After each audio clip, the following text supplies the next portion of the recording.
Le professeur de m'avoir associé à cette journée. Chers maîtres et chers confrères, j'ai le plaisir de vous parler de ma présentation sur le diagnostic précoce de la cardiotoxicité chez l'humain induite chez l'enfant. On a beaucoup parlé de l'adulte, maintenant on va parler un peu de l'enfant. Donc, les anthracyclines sont des anticancéreux largement utilisés dans la chimiothérapie de la majorité des cancers de l'enfant. La deneurobucine était la première anthracycline utilisée dans le traitement des lymphomes, des leucémies. Ensuite, 2 ans plus tard, avec la diamycine. Et ces deux molécules forment des anthracyclines de première génération. Malheureusement, la principale limitation de leur utilisation est le risque de survenue de cardiotoxicité précoce ou tardive dont la dysfonction VG apparaît comme l'une des plus graves. Les premiers cas de cardiotoxicité induite par la deneurobucine ont été rapportés en 1967. Le défi donc, actuellement majeur de la cardio-oncologie est d'identifier cette cardiotoxicité plus précocement au stade initial avec des moyens de diagnostic plus sensibles et non invasifs, du moins invasifs. Donc plusieurs méthodes diagnostiques sont disponibles, mais toutes ces méthodes présentent des avantages et des inconvénients avec des performances bien évidemment très variables. Donc parmi les examens inappropriés pour le diagnostic précoce de la dysfonction VG, on a l'électrocardiogramme qui n'est pas utile dans la détection précoce des lésions cardiaques induites spécifiquement par les anthracyclines. Par contre, l'ECG est utile dans le diagnostic de la cardiotoxicité aiguë On a la scintigraphie qui présente un apport faible dans la détection de la cardiotoxicité infraclinique. Son irradiation cumulative limite l'application fréquente chez l'enfant et c'est un examen aussi qui est coûteux. Ensuite, on a l'IRM cardiaque qui présente une bande, et c'est une bande technique d'évaluation de la fraction de la myocardique, mais son apport dans le dépistage de la cardiotoxicité infraclinique est moyen. Le coût et la disponibilité limitent son utilisation répétée et les utile en cardicogénicité médiocre chez certains patients.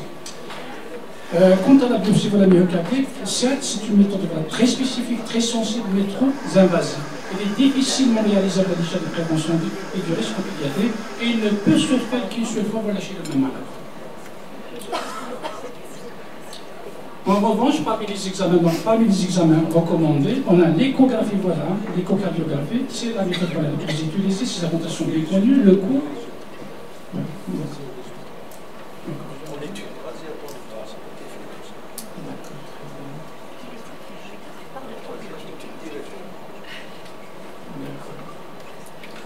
Donc, voilà. Pour notre étude, pour objectif principal, c'est d'évaluer l'apport de l'échographie de Disley et de troponine dans le dépistage précoce des altérations myocardiques dans une population d'enfants cancéreux traités par les anthracyclines.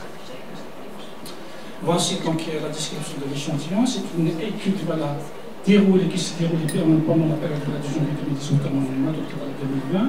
La durée totale de tout le traitement, dans 6 mois de suivi, on reçoit la chimiothérapie. Durant cette période, 142 patients éligibles ont pu être recrutés, parmi lesquels nous avons exclu 8 patients décidés précocement. Donc notre échantillon est de 134 patients. 100 000 patients sont suivis jusqu'à 6 mois en passant la chimiothérapie et nous déplorons 25 patients décédés, dont 3 par cardiotoxicité. C'est une étude prospective, analytique, monocentrique. Nous avons inclus tous les enfants âgés d'âge inférieur à 16 ans présentant une infection néoplastique sans atteinte cardiaque, sous chimiothérapie à base d'anthracycline et sans radiothérapie thoracique. C'est une population d'âge différent, allant de 388 mois, avec une médiane d'âge de 70,5 ans. Un sexe ratio de 1,06, soit une légère prédominance masculine, 69 pour la garçon et 65 pour la fille. Donc, dans notre échantillon, regroupe plusieurs types de dysplasie de l'enfant. Nous avons les hémopathies malignes, qui représentent un peu plus que les 2 tiers de l'échantillon. Il est une sur presque un tiers, mais les leucoses aigus dominent largement dans notre échantillon et ils représentent un peu plus que la moitié de notre échantillon. Nous avons utilisé 16 protocoles de chimiothérapie avec différents types d'alimentation. Et la dose cumulative de 218 mg par ml. Voici le résultat parmi les 134 malades. Voilà, durant la chimiothérapie, 5 patients ont développé une insuffisance cardiaque, 59 patients ont présenté des anomalies infracliniques, voilà, dont un a évolué secondairement vers l'insuffisance cardiaque. Ce qui porte le nombre total d'insuffisance cardiaque assis sur la durée de la chimiothérapie. Et à un mois, on a 19 toxicités infracliniques et un cas d'insuffisance cardiaque. À 6 mois, voilà, on poursuit la chimiothérapie, une toxicité infraclinique et l'apparition d'un cas d'insuffisance cardiaque. En revanche, parmi les patients qui sont indemnes de toute toxicité cardiaque, 9 patients ont présenté une toxicité infraclinique à un mois de la chimiothérapie et on a 0 cas d'insuffisance cardiaque. Et à 6 mois, un seul cas de toxicité infraclinique et 0 cas d'insuffisance cardiaque. Donc, pour la fréquence de la cardiotoxicité de notre étude, la dysfonction neurologique systolique est retrouvée chez 8 malades, soit une fréquence d'environ 6%. Cette dysfonction donc, elle est plus fréquente dans la chimiothérapie qu'on passe pour la chimiothérapie. Nous avons 6 cas dans la chimiothérapie, c'est une toxicité subaiguë à type de myocarditis. Et on passe pour la chimiothérapie, une toxicité chronique précoce est une cardiomyopathie. Donc, par ailleurs, les anomalies myocardiques infracliniques sont aussi très fréquentes, ils sont plus présentes dans la chimiothérapie qu'on passe pour la chimiothérapie. Et ça fait de la fréquence de 50,74%. La fréquence moléculaire est de 57 et de 54,47%. À noter, chez ces 60 patients, 3 patients qui ont une toxicité infraclinique ont évolué secondairement vers l'insuffisance cardiaque. Donc, quel est maintenant l'intérêt de la mesure du strain longitudinal global et du projet de la thyroïde dans le diagnostic de la précoce de la dysfonction bilan corrigée? Voici dans notre étude une représentation graphique des variations relatives de la FEVG et versus celle du strain longitudinal global.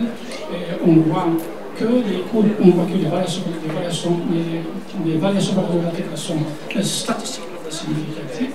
Et on voit que les statistiques du strain et on voit que les courbes du strain, représentées par un coup de la sont plus précoces que celles de la FEVG. Donc on peut dire que le strain est un marqueur précoce et la FEVG est un paramètre gradatif.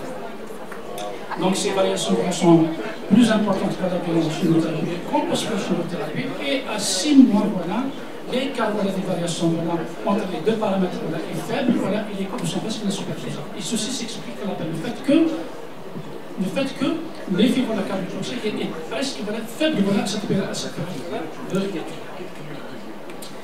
De même pour les tropomines, l'élévation de l'augmentation l'augmentation des valeurs moyennes de la troponine est statistiquement significative avec une valeur de disposition de moins 6. Cette élévation est plus importante durant la chimiothérapie, il est de 7 fois la valeur moyenne de base durant la chimiothérapie et de 5 fois la valeur de base à un an qu'on passe par la chimiothérapie. Et à 6 mois, la valeur moyenne de la troponine reste inférieure au seuil positif de 0,014 nanogramme par millilitre, soit le patient de troponine, et ceci s'explique en corrélation avec l'effet cardiotoxique de surtension myocardique qui est quasi nul dans cette période de notre étude. Voici donc les paramètres descriptifs, voici donc les tables descriptives des paramètres de diagnostic précoce de la dysfonction biliaire de notre étude. Et nos résultats que la diminution du strain et de l'élévation de la troponine sont les paramètres prédictifs les plus significatifs. Ainsi donc, chez certains patients, le diagnostic est déjà établi par la diminution du strain et l'élévation de la troponine, confirmé dans certains cas par une IRM cardiaque, l'apparition de l'insuffisance cardiaque et même une augmentation de l'intégration. Donc, en conclusion, l'apport du strain de la troponine est meilleur que celui de la classique.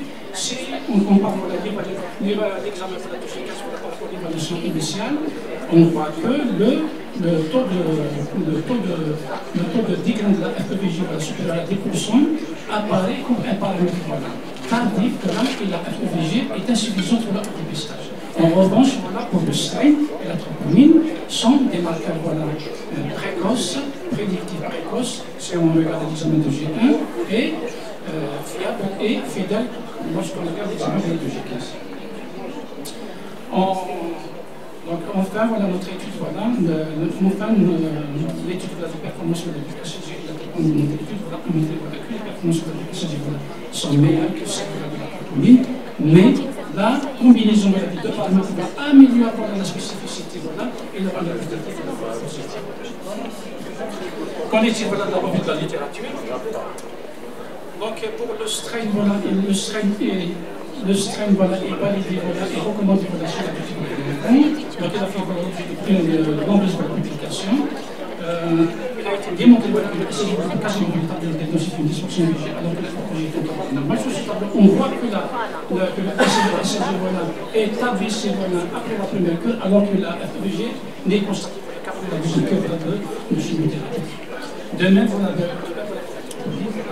au niveau de son concordant avec la donne de la littérature, sont ces compositions des questions de laquelle reçoit la question classique, aura une question de technique, quelques heures de chimiothérapie. Et l'étude de la direction et collaborateur pour construire son pour les grands problématiques qui va pas besoin de signes, pour le sémique et le phonostique, la troponise, la décision, la décan.